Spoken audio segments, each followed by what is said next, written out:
Mas vamos lá, a gente está falando do planejamento na nova lei, e aí eu estou falando para vocês o seguinte, olha, a nova lei, ela traz como primeira etapa do planejamento o estudo técnico preliminar. Aí o pessoal se coloca assim, ETP, estudo técnico preliminar, tem que fazer isso mesmo? Tem que fazer isso mesmo. O ETP não é novidade da nova lei, não, tá? O ETP, se vocês pegarem 8666, na definição de projeto básico, lá no 8666, né, inciso 9 do artigo 6º, está escrito lá, projeto básico serve para caracterizar obra ou serviço e vai ser elaborado com base nas indicações dos estudos técnicos preliminares. Só que praticamente ninguém fazia estudo técnico preliminar. Então, apesar de já constar o estudo técnico preliminar na 8666, infelizmente, a 8666, ela não aprofunda no ETP. Ela não diz o que é o ETP, ela não diz qual é o conteúdo de um ETP, e aí ninguém fazia ETP. Essa foto aqui vai ficar melhor se eu ficar assim, nesse perfil, né? Aí, o que acontece? Ninguém fazia ETP, até que a Instrução Normativa 05 de 2017, ela jogou os holofotes para o ETP, porque a IN 05, ela trouxe um rito de planejamento nas contratações para o governo federal, contratações de serviço, dizendo o seguinte, olha, pela IN 05, nós temos que fazer ETP, depois o mapa de riscos, depois o termo de referência. É isso que está na IN 05, que é obrigatório para o governo federal. E alguns órgãos começaram, por analogia, a utilizar esse rito nos seus planejamentos. Então, por exemplo, eu lá no estado do Rio de Janeiro, desde 2017 para 2018, que a gente começou a seguir esse rito, principalmente para as contratações mais complexas. Então, a gente passou a fazer estudo técnico preliminar, mapa de riscos e termo de referência. Aí vem uma pergunta agora, com base na nova lei. A nova lei, finalmente, ela diz para a gente o que é o ETP, ela diz qual é o conteúdo do ETP, e a pergunta que estão todos se fazendo, na verdade, são duas perguntas. Primeira pergunta, quem faz o ETP? Quem é que tem que fazer o ETP? Dentro aqui da estrutura do Ministério Público, quem vai fazer o ETP? O que vocês acham? Quem deve fazer o ETP? Quem faz o planejamento da contratação. Quem faz o planejamento da contratação? É a unidade requisitante, somente? O ideal é que fosse um trabalho conjunto, não é? E por que um trabalho conjunto? Porque, acho que até comentei mais cedo, né? Se o setor de transporte precisa de um carro, ele identificou uma necessidade, precisa de transporte, ele sabe exatamente a necessidade que ele tem, mas não necessariamente ele sabe como descrever essa necessidade para poder colocar numa forma licitável, porque não necessariamente ele detém conhecimento sobre a lei de licitações, concordam? Então, o ideal é que o planejamento fosse feito por uma equipe multidisciplinar, contendo pessoas de diferentes áreas. Alguém da unidade requisitante, que detém o conhecimento da necessidade, alguém, se for o caso de uma área técnica, para fazer a especificação técnica do objeto, alguém da área de licitações ou de compras, que sabe como colocar aquilo num formato licitável.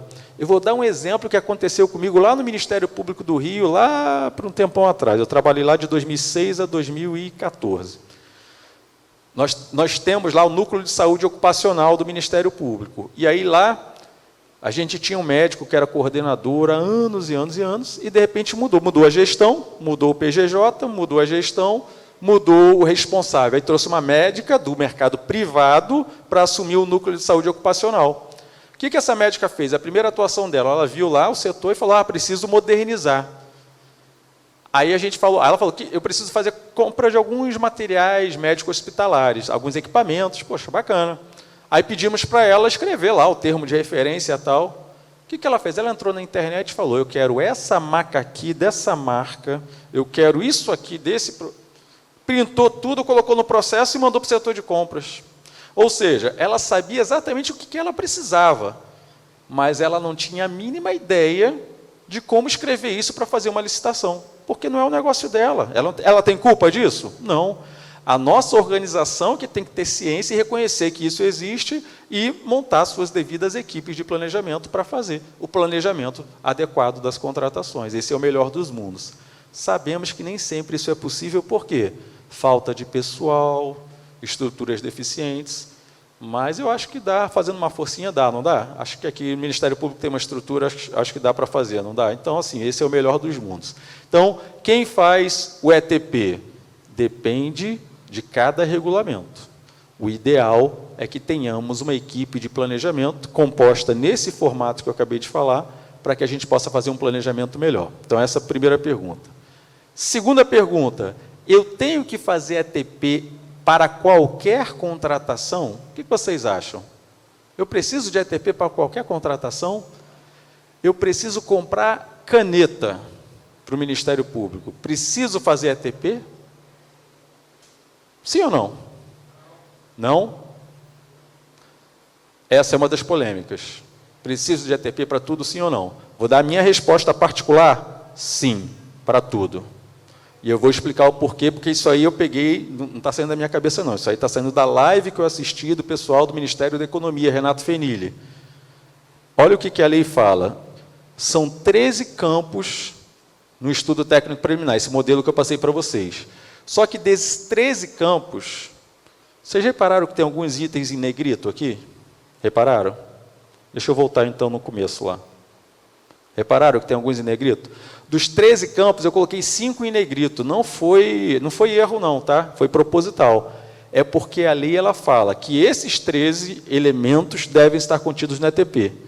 Mas o ETP precisa ter pelo menos esses 5 campos que eu coloquei em negrito. Então, onde é que eu quero chegar? Se vocês fizerem um ETP com esses 5 campos, a gente vai chamar de ETP simplificado, que é para as contratações mais usuais, aquelas que eu já sei o que eu vou contratar, só o basicão que eu preciso. Então, vou dar um exemplo. Preciso comprar caneta, lápis, aquele material de papelaria que a gente precisa comprar sempre para fazer reposição. Aí vocês vão me responder, poxa, Eduardo, mas isso aí a gente já sabe que vai comprar, não precisa fazer ETP. Mas olha só, vamos fazer um ETP simplificado. Você precisa justificar a necessidade da contratação, reposição do seu estoque. Você precisa estimar a quantidade, não precisa? Precisa. Você precisa estimar o valor, não precisa? Precisa. Você precisa dizer se os itens vão ser comprados isoladamente ou em conjunto, parcelar ou não. Geralmente, lápis, caneta e borracha são itens divisíveis, a gente faz critério por item. Precisa dizer isso. E precisa concluir se é viável a contratação ou não. Isso é um ETP simplificado. Onde é que eu quero chegar? É o que eu tenho orientado para todo mundo. Façam ETP para qualquer contratação. Quando for algo básico, usual, não precisa fazer os 13 campos. Seguindo a nova lei, construa um ETP simplificado com os 5 campos que estão aí em negrito. Todo mundo acompanhou? Agora, tem uma necessidade de transporte. O transporte eu preciso estudar melhor. Aí faz o ETP completo. Faz o ETP completo, estudar diferentes soluções no mercado. Tá? Isso que eu estou falando para vocês, vocês estão conseguindo enquadrar no dia a dia de vocês? Tá? Acho que isso é importante, né? Então, a lei traz novidades interessantes, só que a gente tem que saber como aplicar essas novidades na nossa prática. Tá? Um detalhe, outro detalhe.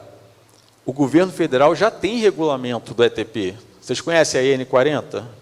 Alguém conhece a EN40? O governo federal já tem um regulamento para ETP.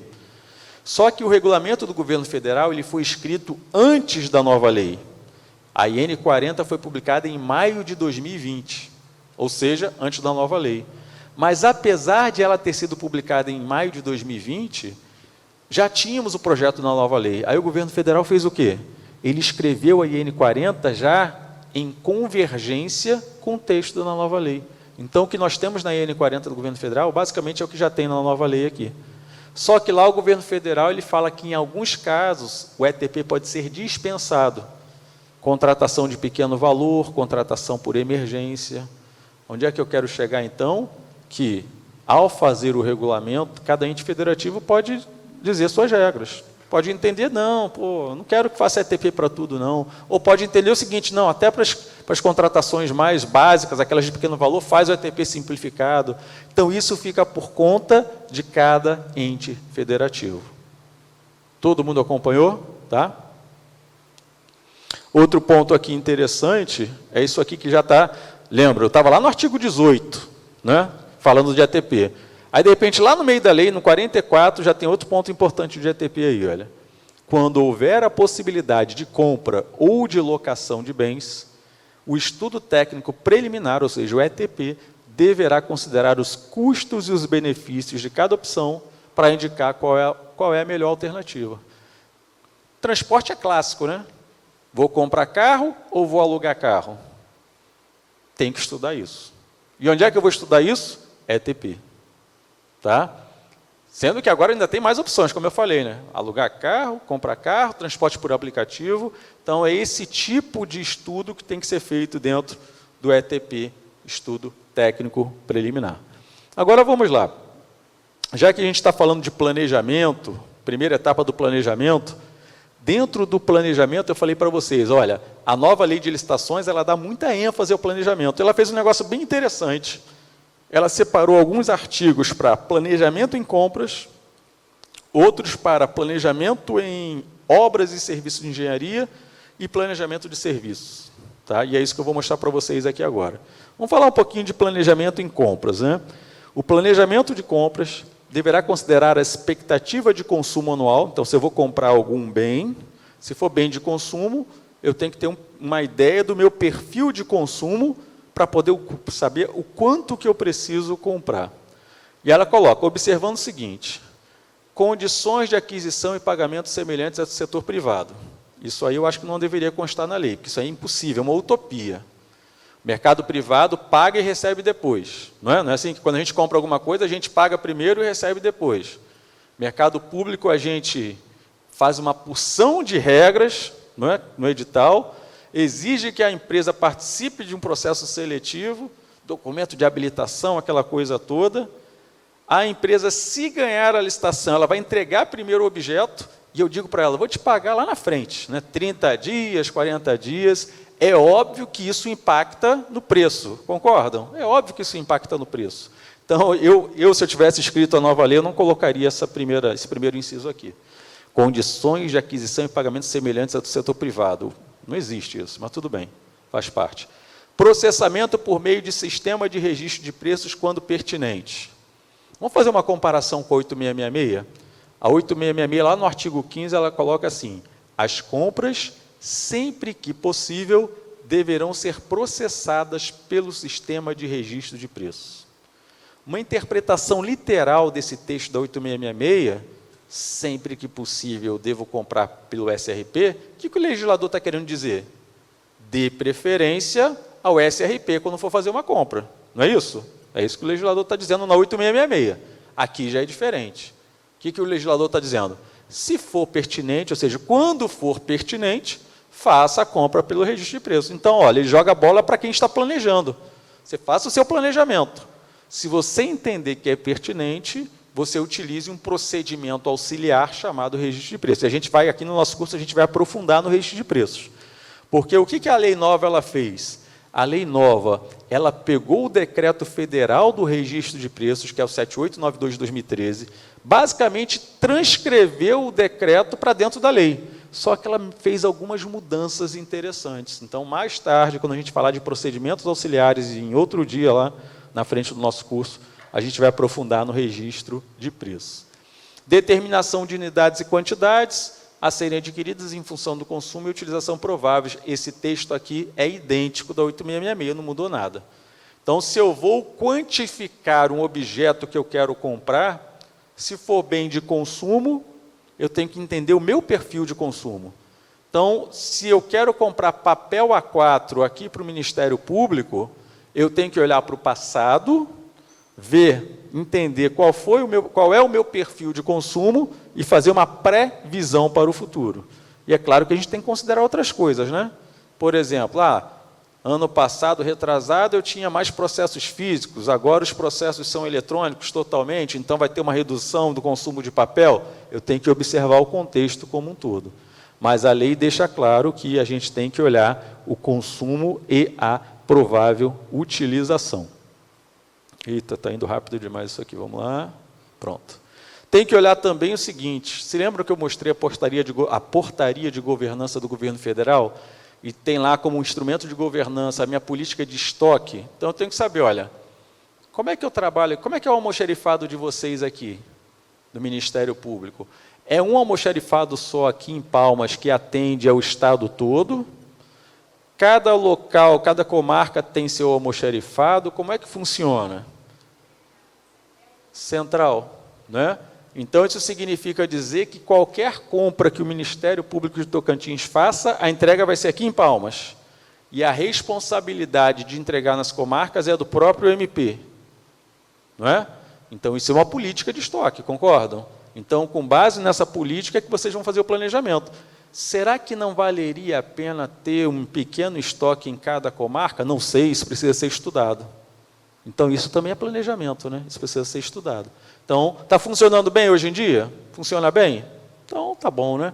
Lá no Ministério Público do Rio é exatamente assim também. No Ministério Público do Rio é um almoxarifado central, é tudo entregue lá no Rio de Janeiro e de lá a gente distribui, a mesma coisa. Quantos municípios tem aqui no Tocantins? 139.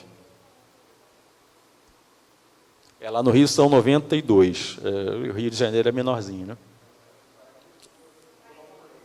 42 promotorias. Ou seja, tem muitos municípios que não têm presença do Ministério Público, porque provavelmente a promotoria pega os municípios vizinhos, né? Entendi.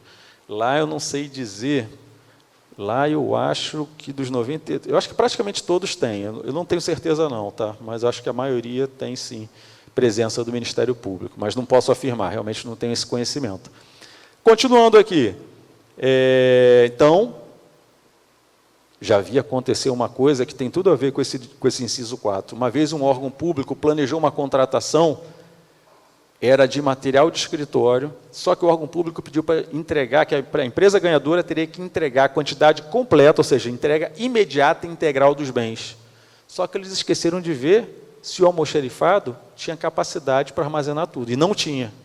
Chegou um caminhão enorme lá na hora, o gerente do almoxarifado ficou maluco, porque ele não tinha onde colocar. Ou seja, olha como é que é importante no planejamento a gente olhar o órgão como um todo, né? Continuando, alguns princípios que nós devemos observar na hora de fazer o planejamento de uma compra. Olha, padronização, parcelamento, responsabilidade fiscal. Padronização, o que é padronização? Padronização, eu estou olhando aqui, que nesse auditório, todas as cadeiras, as poltronas são iguaizinhas, né? Vamos imaginar, quebraram essas 3 primeiras poltronas aqui, temos que repor. Pode ser qualquer poltrona para eu repor?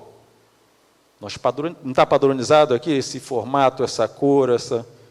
Se eu for precisar comprar 3 poltronas para repor aqui no almoxarifado, não há de ser outra poltrona que não seja exatamente essa. Princípio da padronização. Tá? Então, a gente tem que observar isso nas compras. Parcelamento é o seguinte, eu tenho objeto composto por vários itens. Será que cada empresa pode vender um item separadamente? Exemplo, lápis, caneta e borracha. Eu posso ter 3 empresas diferentes fornecendo? Posso, não tem problema nenhum. Agora, serviço de limpeza. Eu posso ter uma empresa colocando um encarregado, outro líder, outro servente? Não. É um serviço, né? É um conjunto. O serviço é composto por vários itens, mas é um conjunto. Eu quero o serviço, minhas dependências limpas. Então, não tem como parcelar esse objeto. Esse é o princípio do parcelamento. E responsabilidade fiscal é o quê? Se eu faço a estimativa de quanto eu pretendo gastar para aquele objeto, será que eu tenho recursos orçamentários para fazer face àquela despesa que será gerada? Então, eu tenho que verificar isso. Então, são pontos importantes aí do planejamento. Caramba, está indo demais da conta. Eu vou me acertar ainda. Até o final do curso eu me acerto com esse controle. Ele está muito acelerado, né?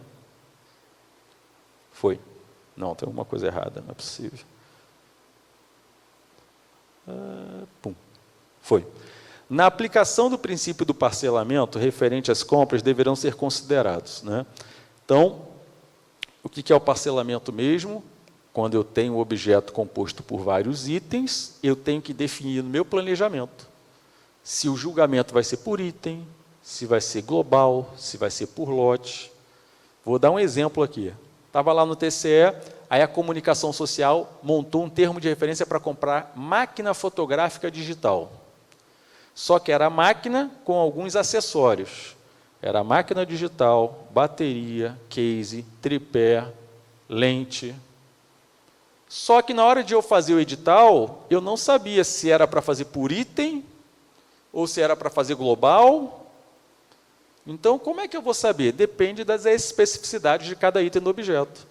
Aí a gente voltou o processo para o setor de comunicação social e eles explicaram, olha só, a empresa que ofertar a máquina, ela também tem que ofertar a lente, a bateria e a case. Agora, o tripé universal serve para qualquer máquina, não sei o que mais também. Repararam como é que a gente faz essa análise? Se o item é divisível, se os itens são divisíveis ou não. É assim que a gente vai fazer a análise no planejamento. Então, a divisão do objeto pode ser feita em lotes, foi o que a gente fez nesse caso. A gente colocou no mesmo lote a máquina, a case, bateria. Aí no outro lote colocamos o tripé, porque o tripé serve para qualquer máquina, então a gente separou isso aí. Para decidir isso, eu tenho que aproveitar as peculiaridades do mercado com vistas à economicidade, sempre que possível. Então, às vezes, é melhor agrupar, até para ter o ganho de escala. Acontece isso também, né? Às vezes é melhor agrupar para ter o ganho de escala. E eu tenho o dever de buscar a ampliação da competição e evitar concentração de mercado. Uma vez a gente foi fazer uma licitação, eram 2 tipos de computadores, 2 tipos de impressora e um no-break. Aí o pessoal queria fazer pelo preço global, ou seja, uma empresa só para ganhar tudo. Se a gente lança o edital assim, o que acontece? Só podem participar empresas que têm condições de fornecer os 5 itens. Se tiver uma empresa que venda só no-break, ela não vai poder participar da licitação. Então, eu estou ferindo o princípio da ampla competitividade. Então, eu tenho que tomar esses cuidados na hora de fazer o planejamento da minha contratação. Isso está bem claro aqui, nesse texto aí. Inciso 2º. Tá? Aproveitamento das peculiaridades do mercado local. Oi?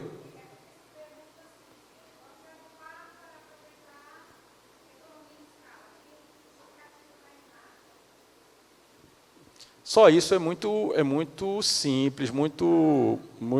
Essa justificativa, eu como auditor do TCE, eu não aceito. Tem que ter mais, tem que justificar mais, né? Porque senão tudo é economia de escala. Senão em todo o processo eu vou juntar tudo e vou em detrimento da competição. Percebeu? Não, beleza. Eu vou em detrimento da competição, eu vou fazer o quê? Eu vou fazer sempre pelo preço global, dizendo, para aproveitar a economia de escala. Não deve ser assim. Eu devo ter justificativa mais robusta, né? Tá? Então, é o que eu falei. No break, 2 computadores, 2 impressoras e um no break. Não é? Onde é que está o ganho de escala aí para eu juntar tudo? Eu não vejo esse ganho de escala para juntar tudo. Eu vejo perda de várias empresas que trabalham só com no-break não poderem entrar na disputa. E olha só, se a empresa trabalha só com no-break, provavelmente ela tem muito mais equipamentos disponíveis para oferecer para a administração e provavelmente vários parceiros com os quais ela pode negociar preço mais vantajoso para a administração. É pelo contrário, né? Então, assim, a gente vê, eu, por exemplo, quando estou trabalhando com auditoria, a gente vê muito isso. E aí é por isso também que eu gosto muito de mostrar a súmula do TCU, essa súmula aqui, 247 de 2004. Poxa, Eduardo, mas a lei é de 2021, tu está mostrando uma súmula de 2004, mas tenham certeza que o entendimento do TCU vai continuar esse aí. Não vai mudar esse entendimento do TCU, que já é sedimentado e utilizado há anos e anos e anos. Olha. É obrigatória a admissão da adjudicação por item e não por preço global. É sobre isso que a gente está falando, parcelamento do objeto. Não é?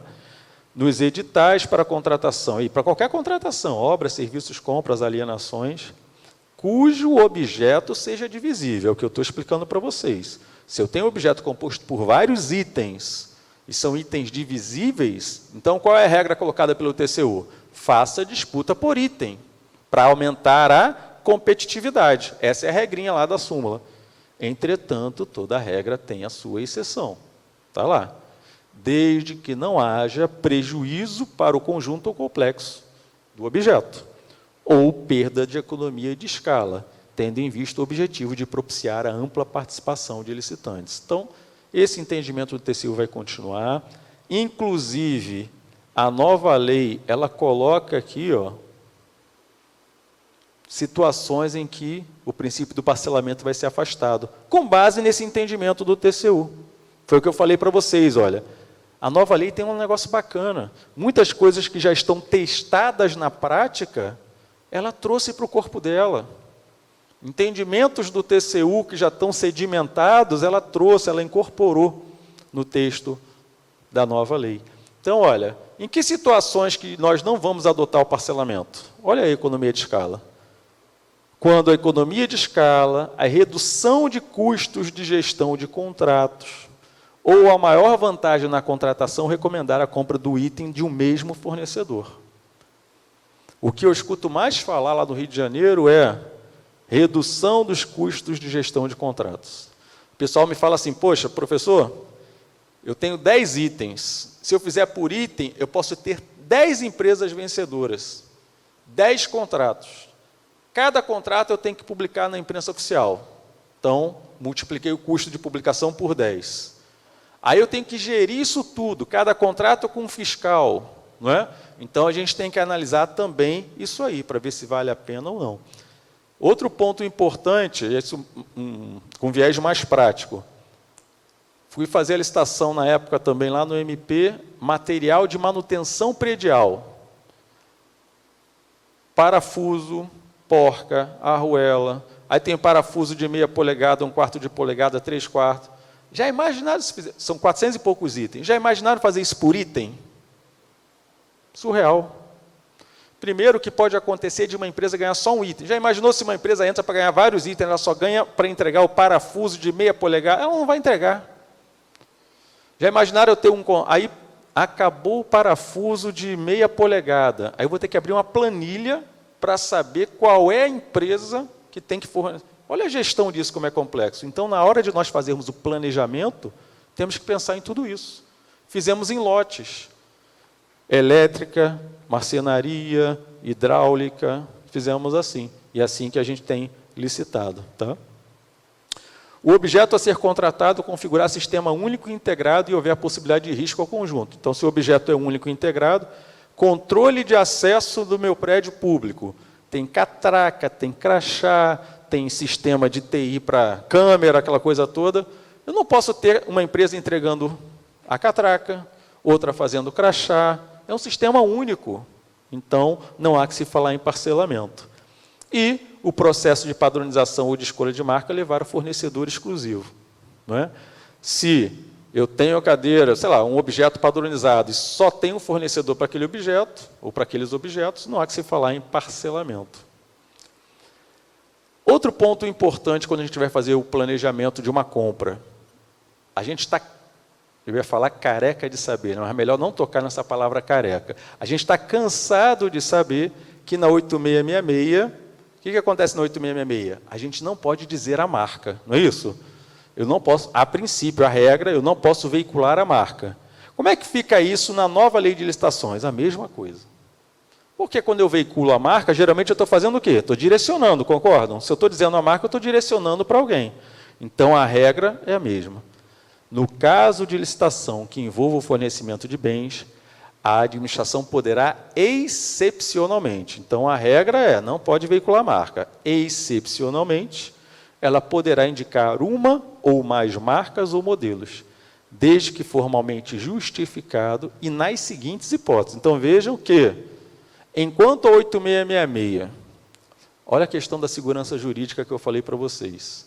Enquanto a 8666 só coloca lá que não pode veicular marca e ponto final, não é?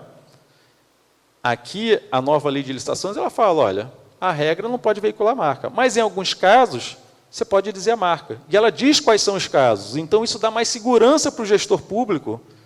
Se eu me deparar com uma situação que eu tenha que indicar a marca, eu vou olhar se isso se enquadra em um desses tópicos aqui da nova lei. Isso vai me dar mais segurança jurídica. Por isso que eu falei, essa lei, no meu ponto de vista, ela veio muito bem para os gestores públicos. porque ela vai trazer mais segurança jurídica para nós que trabalhamos com compras públicas. Então, em que situação? Necessidade de padronização do objeto, acabei de falar. Preciso comprar 3 poltronas aqui, porque as 3 aqui quebraram. Eu vou pegar exatamente dessa mesma marca, com essa mesma cor. O princípio da padronização é um caso excepcional, concordam?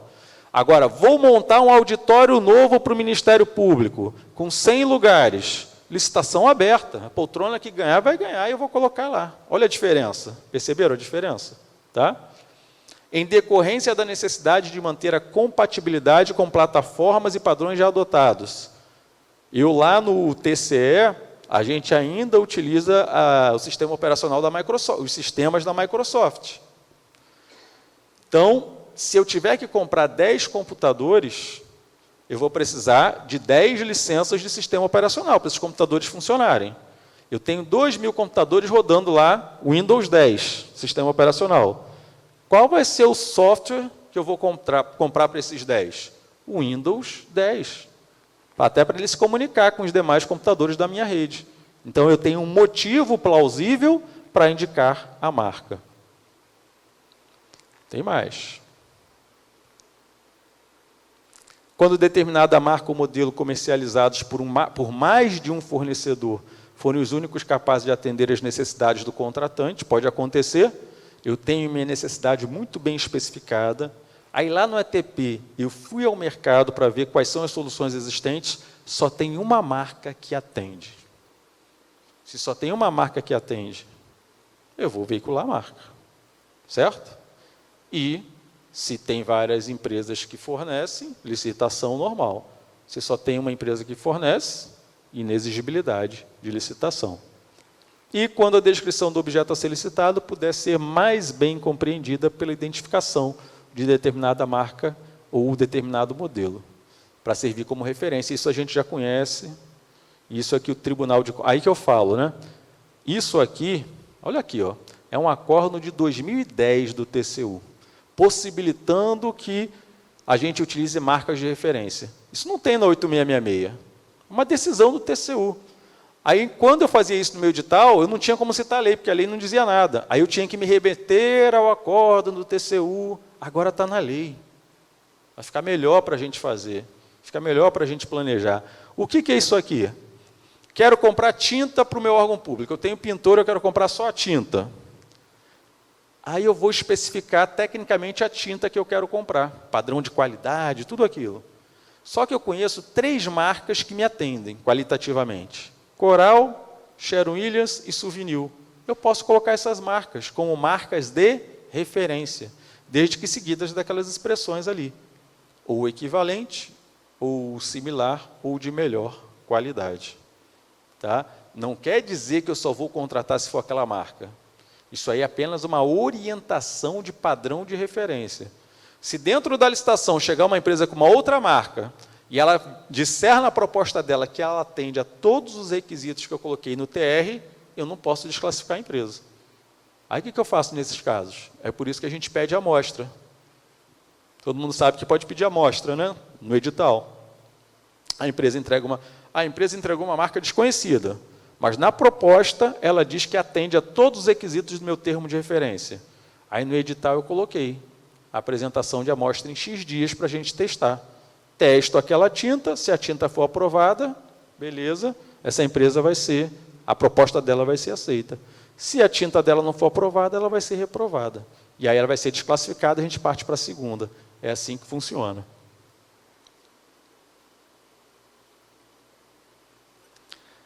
E aí tem outra coisa interessante que eu já passei também e que a gente não tinha suporte legal para fazer, agora a gente tem.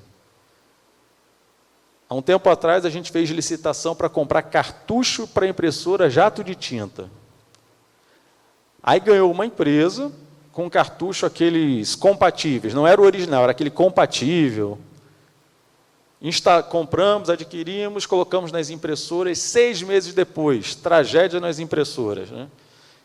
Cabeçote de impressão dando problema, tinta que ressecou, impressora que danificou, aquele caos. Ou seja, o problema foi da tinta. Compramos mal demais. Né? Vamos ter que comprar de novo. E aí? Eu não quero que essa mesma empresa venha com a mesma marca. Não quero.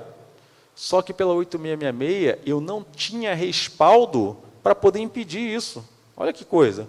Eu já tive uma experiência negativa com uma determinada marca, mas eu não tinha fundamento legal na 8666 para impedir isso. Agora eu tenho. Então, se eu contratei uma determinada marca e essa marca gerou dano, gerou prejuízo, não me atende, eu posso impedir.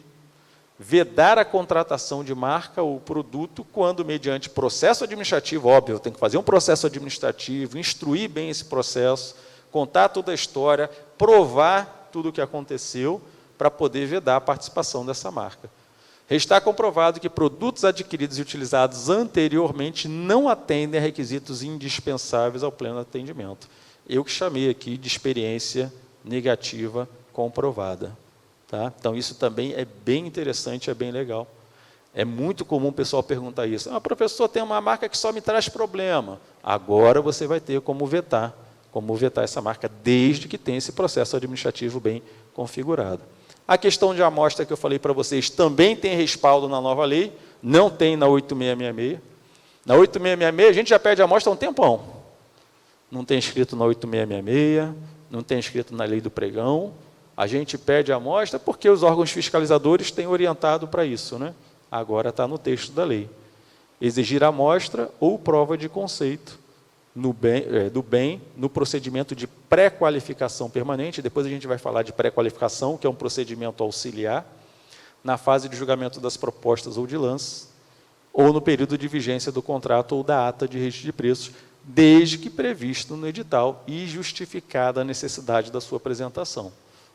Então, eu não posso chegar, e aí é um ponto importante, eu não posso chegar, estou lá no meio da licitação, aí eu fiquei na dúvida em relação àquela empresa e falo, olha, 5 dias para me apresentar uma amostra, mas eu não coloquei isso no edital, sinto muito. Eu só posso exigir o que está descrito no edital da licitação.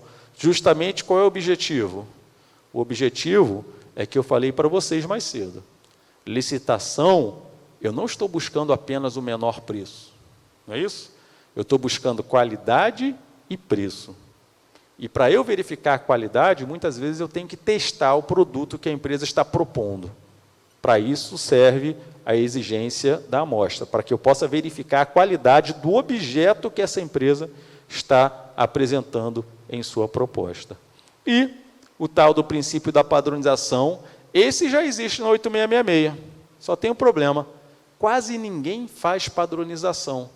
Porque a 8666, ela fala da possibilidade da padronização, mas ela não diz o que nós precisamos fazer para padronizar. Então, essa lacuna que existia na 8666 não existe mais na nova lei. A nova lei, ela, pelo menos, ela dá lá uma orientação de como funciona o princípio da padronização. Olha, primeiro, eu preciso abrir um processo administrativo, não é? Então, se eu quero padronizar algo, eu vou abrir um processo administrativo de padronização.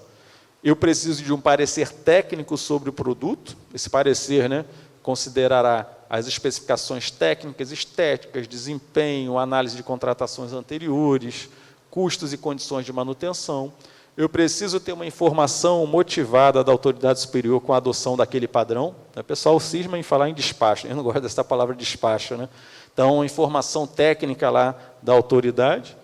E a síntese, ou seja, o resumo da justificativa e a descrição resumida do padrão definido aonde? No sítio eletrônico oficial. Sítio eletrônico oficial, pessoal, toda vez que a lei fala de sítio eletrônico oficial, eu remeto ao PNCP, Portal Nacional de Contratações Públicas, porque é lá que nós vamos colocar todas as informações das nossas licitações e contratos. E tem uma outra novidade aí interessante, que é o seguinte: adesão à padronização de outro órgão público. Isso aí eu nunca tinha visto isso. Isso é uma novidade. Olha só, vocês têm aqui perto, tem o Tribunal de Justiça, fica aqui perto, né? Tribunal de Justiça. O Tribunal de Justiça fez uma padronização, ele tem um objeto que ele contrata, que a gente contrata aqui também no Ministério Público, ele padronizou lá. Vocês viram o processo de padronização, está muito bem fundamentado. Vocês querem padronizar aqui também? Precisa fazer o processo de vocês de padronização do zero? Não. A nova lei ela permite vocês aderirem ao processo de padronização de outro órgão, por exemplo, do TJ Tocantins. Isso eu achei bem interessante. Então, é permitida a padronização com base em processo de outro órgão, de nível federativo igual ou superior. Então, vocês aqui poderiam aderir à padronização de outro órgão estadual ou até mesmo de um órgão federal. Tá? O que vai gerar aí uma diminuição de custo processual, uma celeridade no processo de padronização. Isso, então, que a gente acabou de ver, são os tópicos de planejamento para compras. Aí depois a lei fala um pouquinho sobre planejamento para obras e serviços de engenharia. Eu não sou engenheiro, até tentei fazer engenharia, mas abandonei no meio do caminho. E aí, então, o primeiro ponto aí importante em relação à engenharia, e tem muito engenheiro falando disso aí, já tem cursos montados só para falar desse negócio aí, é o tal do BIM. Alguém sabe o que é BIM? Tem algum engenheiro aqui? Alguém? Não? Alguém sabe o que é BIM? Sabe? Tá, eu não sei dizer exatamente o que é BIM. Eu vou dizer para vocês o que eu escutei de engenheiros. Claro que eu fui perguntar, né? Então, quando a gente vai fazer um projeto básico de uma obra, um projeto executivo, acompanhar a execução de uma obra, antes do BIM, tudo era feito meio que no 2D, né? Planta, né? Bidimensional. Planta, vou acompanhando ali. Pelo que me explicaram, o BIM é um sisteminha que você consegue ver aquilo tudo de forma tridimensional. Você consegue fazer os projetos muito mais próximos da realidade, acompanhar a execução da obra em 3D, é uma coisa muito mais moderna do que a gente está acostumado a ver em obras públicas. Então, pelo que eu tenho conversado com os engenheiros, isso aqui é um salto quântico, estou certo? É um salto quântico no que tange à contratação de obras públicas. Tá? Então, o que fala a nova lei? Nas licitações de obras e serviços de engenharia, sempre que é adequado ao objeto da licitação, será preferencialmente, essas palavrinhas, né? Preferencialmente por quê? Porque nem todo mundo vai ter condições de implementar BIM, é uma coisa, né? Precisa de capacitação. Imagina aquele município pequenininho, que nem engenheiro tem direito, né? Mas, preferencialmente, será adotada a modelagem de informação da construção, que é Building Information Modeling, que é o tal do BIM. Tá? Ou tecnologias e processos integrados similares ou mais avançados que possam vir a substituí-la. A gente sabe que as coisas estão mudando muito rapidamente, né? A gente diz que as coisas agora estão crescendo exponencialmente, né? Mudando muito rápido. Como dizem por aí, eu tenho uma filha que está fazendo Enem agora, apesar da minha pouca idade, né? Apesar de ser novinho, tenho uma filha que fez 18 anos, está fazendo Enem, e ela virou para mim e falou: pai, eu não tenho a mínima ideia de qual faculdade eu vou fazer. Eu falei: não esquenta não, filha. Porque dizem que as profissões do futuro ainda não foram nem criadas, né? Não tem isso? As profissões do futuro ainda não foram nem criadas. Quem sou eu para falar para minha filha que ela tem que fazer A, B ou C? Né? Está difícil o negócio, está bem dinâmico. Né? A gente estava falando desse negócio do transporte, aí para minha amiga lá do transporte, né? Sabe que a Embraer já está testando os carros que voam, né? Já estão sabendo que tem os carros que voam? A Embraer já está produzindo, acho que é EVA o nome do carro. E lá no Rio de Janeiro já tem uma rota que está sendo testada, do aeroporto internacional para o Galeão, já estão testando uma rota do carro que voa. Eu lembrei daquele desenho dos Jetsons. Se lembram do desenho dos Jetsons? Ou eu sou muito velho? Sou não, né? Então, o carro da Embraer, ele não levanta que nem um avião, não. Ele levanta na vertical. Ele faz assim e vai embora. Igualzinho o desenho dos Jetsons. Eu falei: caramba, será que a gente vai viver para ver isso? Né? Vai ser legal, né? Vai ser legal. Então, as coisas estão mudando muito rapidamente. E essa é uma das críticas que é feita à nova lei. Tá? Tem muitos doutrinadores falando: pô, a nova lei já tinha que estar olhando lá para frente, contratos inteligentes, smart contracts, blockchain, e a nova lei não fala nada disso. Né? Mas calma, que a nova lei ela dá o começo do caminho para a gente chegar lá. Outro ponto importante para planejar obras e serviços de engenharia: a questão da sustentabilidade está muito forte na nova lei, sustentabilidade, principalmente a sustentabilidade ambiental. Então, olha, toda vez que o órgão público for planejar a contratação de uma obra, de um serviço de engenharia, ele tem que prestar atenção nesses aspectos aí, né? A questão da disposição final ambientalmente adequada dos resíduos da obra, mitigação por condicionantes e compensação ambiental, se for o caso, questão de redução de consumo de energia e de recursos naturais. Por exemplo, a última obra que nós fizemos lá no TCE, de adaptação do nosso prédio sede, foram feitas, adotamos várias medidas voltadas para a sustentabilidade ambiental. Então, todas as torneiras foram substituídas com temporizador, os corredores foram iluminados com temporizador, sensor de presença, chafariz, não foi nem chafariz, mas um lago que a gente, o MP fez um chafariz, o TCE fez um lago para pegar a água da chuva e reaproveitar a água da chuva para poder regar gramado, lavar carro, essas coisas assim, em reaproveitamento de água. Então, a brise de soleil, que eles chamam, né, que é aquela janela, né, que melhora a iluminação, traz mais iluminação e menos calor para dentro para diminuir o consumo de energia elétrica, ou seja, uma série de fatores que quem vai projetar uma obra deve se preocupar para poder,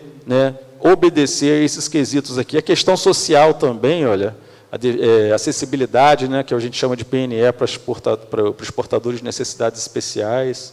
E outro ponto aqui bem importante é uma coisa que já tínhamos na 8666, no artigo 6º, e que quase ninguém coloca no termo de referência ou no projeto básico, que se chama regime de execução. Tá? O que é o regime de execução? Então, ponto importante. Quando a gente vai planejar uma compra, vou comprar um produto, o que eu tenho que falar no meu planejamento? Se eu quero entrega imediata e integral, ou se eu quero entrega parcelada do objeto. Então, eu vou comprar papel A4, 10 mil resmas de papel. Eu, no meu termo de referência, vou dizer, empresa, me entrega tudo de uma vez só. Ou eu posso falar, não, empresa, olha só, eu quero que você me entregue de 3 em 3 meses uma determinada quantidade. Aí eu monto um cronograma de entrega desse papel. E à medida que a empresa me entrega, eu vou lá, verifico se o papel é o que foi acordado e pago. É assim que funciona, na compra. E no serviço? E na obra? Para serviços e obras, não tem forma de entrega, porque eu não vou receber ali um papel, um lápis, uma caneta. Eu vou ter que acompanhar a execução de um serviço ou de uma obra.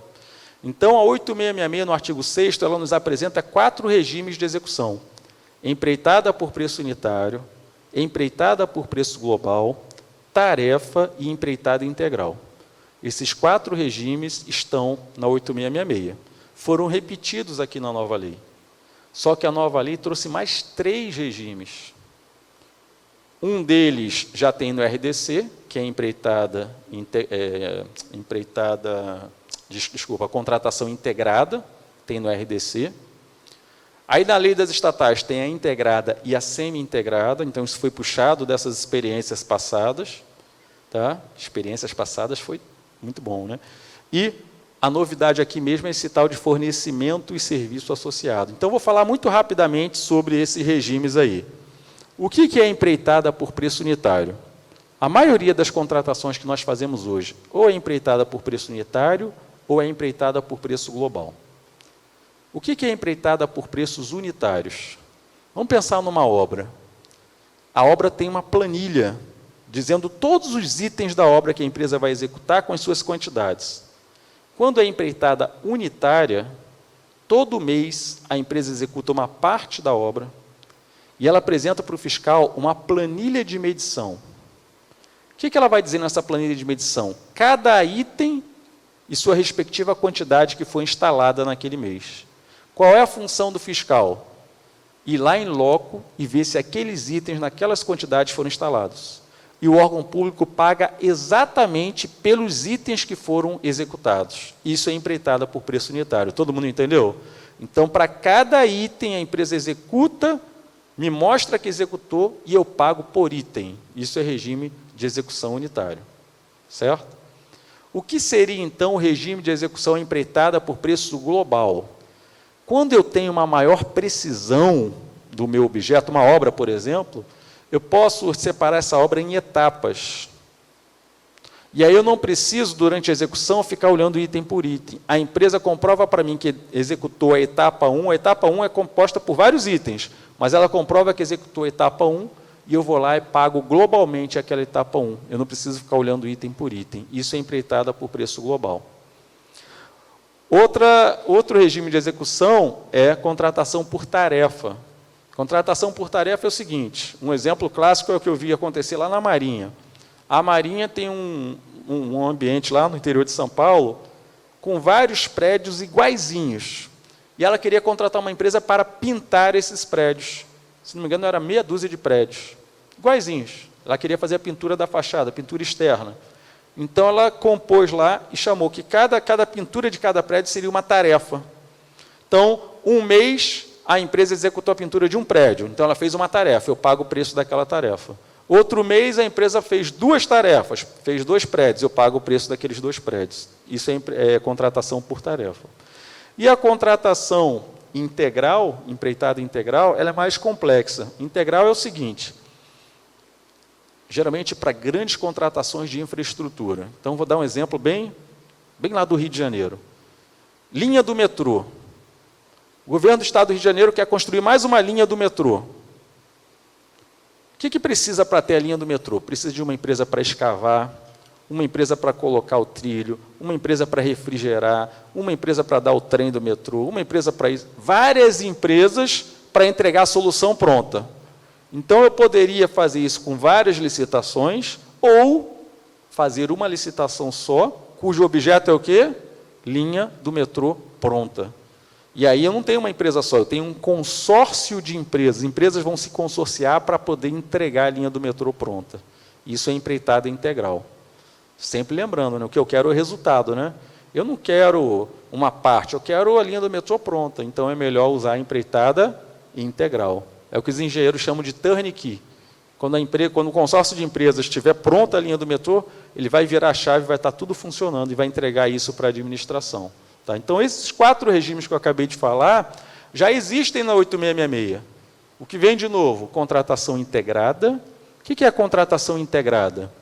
Numa contratação tradicional de obra ou de serviço de engenharia, a administração pública, dentro do planejamento, tem que elaborar o projeto básico. O projeto básico é o que vai dizer o que a empresa vai entregar para a administração.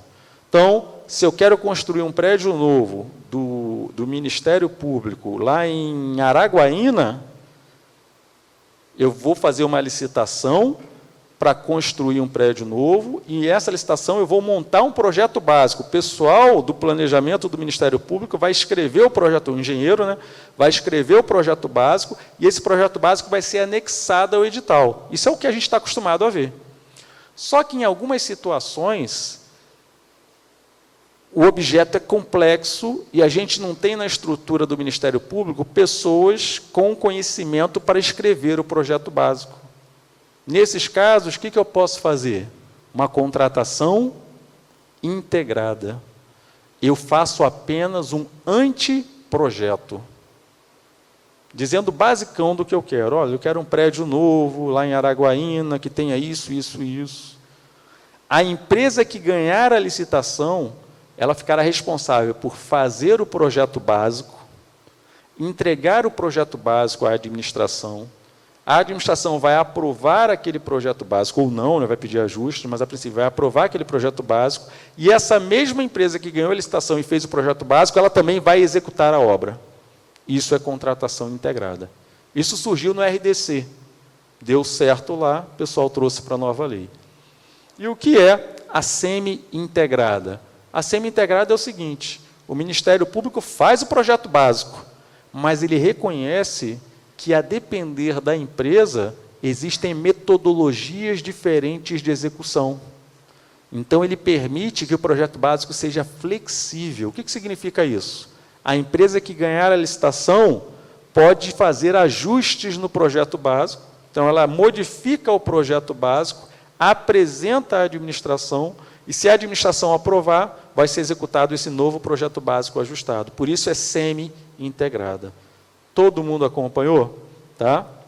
Então, são os regimes de execução que a gente né, 4 que já estavam na 8666, um que veio do RDC, um que veio da Lei das Estatais. A novidade mesmo é esse último aqui embaixo, que é o fornecimento e serviço associado. Não temos ainda nenhum exemplo, porque a lei é nova, ainda não vimos ninguém utilizar. O que seria um fornecimento com serviço associado, né? Já me deram vários exemplos aí, né?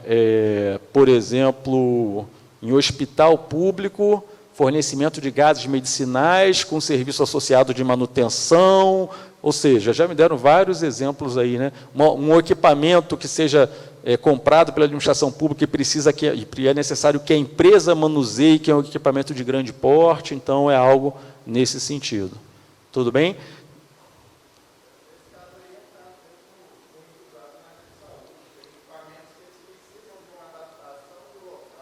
Isso. Isso. Do local. Bacana. Ou seja, eu vou comprar um equipamento, mas eles precisam de um serviço de adaptação do espaço para alocar aquele equipamento. Outro exemplo bacana, exatamente. Então, é isso que vai começar a surgir agora com base na nova lei, né? Porque nas leis antigas a gente não tinha esse respaldo, não tinha esse termo, fornecimento de serviço associado, não existe nenhuma lei de licitações aqui no Brasil. É a primeira vez que a gente vai estar se deparando com esse ponto aí. Pessoal, quem quiser se aprofundar em regimes de execução, acho que eu coloquei aqui, está aqui, ó. Tem um acordo antiguinho, esse acordo aí do TCU, mas esse acordo ele é como se fosse uma apostila, tá? É extremamente didático. Óbvio que ele não fala dos regimes da lei nova, porque ele é de 2013, mas ele aprofunda bem nesses regimes aqui, que já são os mais antigos e mais usados, empreitada por preço global, empreitada por preço unitário, fala dos outros também da 8666. Então, quem quiser se aprofundar, só dá uma olhadinha nesse acordo aí. Outro dia eu estava olhando, eu não conhecia, foi um aluno que me passou esse acordo, eu achei bem bacana, eu dei uma lida nele, é bem legal mesmo. Vale a pena para quem quiser se aprofundar. Para serviços aqui, deixa eu voltar aqui, que meu controle realmente, acho que ele está querendo... Tá. Para serviços, pessoal, é muito parecido com compras, né? A gente tem os princípios também, olha, padronização, mesma coisa, e parcelamento. Tá? Então, as mesmas coisas que a gente viu lá, né, de padronização, parcelamento, o serviço pode ser composto de vários itens, se os itens forem divisíveis, tem que fazer por item, se os itens forem, né? Geralmente, serviço, a gente contrata uma empresa só, né? É o mais usual, né? Serviço de limpeza, serviço de vigilância, serviço de garçonaria, é uma empresa só que vai prestar o serviço. Então, é mais difícil a gente falar de parcelamento. Um ponto importante, antes da gente seguir aqui, é que a contratação de serviços no âmbito federal, como a gente já falou, ela está regulada pela IN 05 de 2017. E a nova lei de licitações, ela incorporou os principais pontos da IN 05 de 2017. A gente vai falar disso principalmente quando falar de contratos, certo? E dentro da IN 05 tem uma coisa chamada serviço demo. Todo mundo sabe o que é serviço demo? Sim ou não? Não. Serviço demo é aquele serviço demo mesmo, dá um trabalho danado, né? Como o pessoal fala, né? Na verdade, demo é dedicação exclusiva de mão de obra. Tá? Por que eu estou destacando isso aqui? A 8666 não aborda isso. Não aborda. Isso não existe na 8666. E todo órgão público contrata serviço demo. Todo órgão público. Vocês contratam limpeza? É serviço demo, dedicação exclusiva de mão de obra. Vigilância, demo. Helpdesk, sim ou não? Helpdesk para TI? Não tem helpdesk aqui. Motorista é concursado, também não. Deem exemplo aí de outro serviço que vocês acham que seja demo, aqui no MP. Garçom, tem? É concursado, garçom? Então, serviços gerais é serviço demo, é isso. Serviços gerais é serviço demo. O que é o serviço demo, então? Dedicação exclusiva de mão de obra. A gente vai falar, mas eu já vou adiantar. Pela IN 05, e essa definição foi copiada na nova lei, serviço demo, ele precisa de 3 características simultâneas. Primeira característica, a empresa que nós vamos contratar, ela vai disponibilizar profissionais nas dependências do órgão público. Essa é a primeira característica. Segunda característica, essa empresa não pode compartilhar esses profissionais simultaneamente com outros contratos. Por isso que é dedicação exclusiva. E a terceira característica, essa empresa deve permitir que a administração pública fiscalize o pagamento dos encargos desses profissionais. Então, são essas 3 características concomitantes que configuram o serviço demo. E por que isso é tão importante? Por que é tão importante a gente saber o que é um serviço demo e um serviço que não é demo? Porque no serviço demo, como a empresa contrata pessoas para trabalhar exclusivamente à disposição do órgão público, nós temos algumas responsabilidades a mais, que vão impactar no planejamento, vão impactar na precificação, vão impactar na gestão do contrato. E isso tudo não existe na 8666, mas existe na IN 05 do governo federal. Então, vários órgãos do Brasil afora já usavam isso, usando por analogia a IN 05 do governo federal. Agora, finalmente, nós temos isso tudo descrito na nova lei. Então, aqui ao longo do curso, eu vou passar para vocês vários pontos que foram trazidos da IN 05 para a gente gerenciar melhor esses contratos. Bacana? Então, nesse momento, é importante vocês saberem o que é o serviço demo e o planejamento do serviço demo ele é totalmente diferente, né? Então, a começar pela precificação. Tudo começa pelo salário do profissional, planilha da IN 05 tem uma planilha à parte, né? Eu estou falando isso porque hoje a contratação, pelo menos que eu tenho visto muito nos cursos, as contratações que têm dado mais trabalho têm sido de serviço demo. Quando o pessoal tem que planejar limpeza, vigilância, serviços gerais, dá um trabalho danado. Tem gente que fica 1 ano planejando, né? Então, assim, a gente finalmente tem isso na nova lei de licitações. E aí, então, depois que a gente fez o ETP, contemplando todas essas informações de planejamento que eu acabei de mostrar para vocês, aí, finalmente, a gente vai descrever o objeto que a gente quer contratar. Então, trazendo aquele exemplo que eu dei para vocês, acho que foi antes de a gente almoçar, o exemplo lá do TCE, quando eu trabalhei lá na administração. Necessidade de transporte. Fizemos o ETP. No ETP encontramos 3 soluções. A solução que se mostrou mais vantajosa qual foi? Transporte por aplicativo. O que eu vou descrever no TR, no termo de referência? O termo de referência é o documento onde eu vou descrever, onde eu vou caracterizar o objeto que eu quero contratar. Então, o que eu vou trazer do ETP para colocar no TR? A solução que se mostrou mais vantajosa. Eu não preciso descrever agora no TR as 3 soluções. As 3 soluções estão descritas onde? No ETP. E lá eu fiz um estudo comparativo. Aquilo que se mostrou lá mais vantajoso, eu descrevo totalmente aqui no termo de referência. Todo mundo entendeu? Tá? Então, mais uma vez, onde é que eu quero chegar? Não é para a gente começar uma licitação, um planejamento pelo TR. A gente tem que começar antes, tem que começar pelo ETP. Outro dia chegou lá um engenheiro lá, por sinal, fantástico engenheiro lá do TCE, e ele virou para mim e falou, Eduardo, estou com o TR pronto, tem mesmo que fazer ETP? Eu falei, cara, se você já está com o TR pronto, não há que se falar mais em ETP. Mas o ideal é que você fizesse o TR com base no ETP. Eu sugeri para ele o seguinte, esquece esse TR, deixa o TR de lado, faça um ETP do zero, que pode ser que no ETP você encontre uma solução diferente daquela solução que está escrita no seu TR. Por quê? Ele pegou o TR lá de trás do passado. Ele pegou um TR lá de trás, deu uma ajustada e falou, vamos contratar isso. Mas será que isso efetivamente é o melhor nesse momento para a administração? É o ETP que vai dizer isso, tá?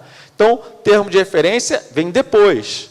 É o documento necessário para a contratação de bens e serviços que deve conter os seguintes parâmetros e elementos descritivos.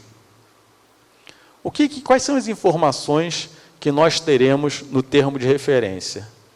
A definição resumida do objeto, a fundamentação da contratação, que é a necessidade, que vai vir lá do ETP, a descrição da solução como um todo, a descrição da solução que eu vou contratar, que é o objeto, requisitos essenciais da contratação.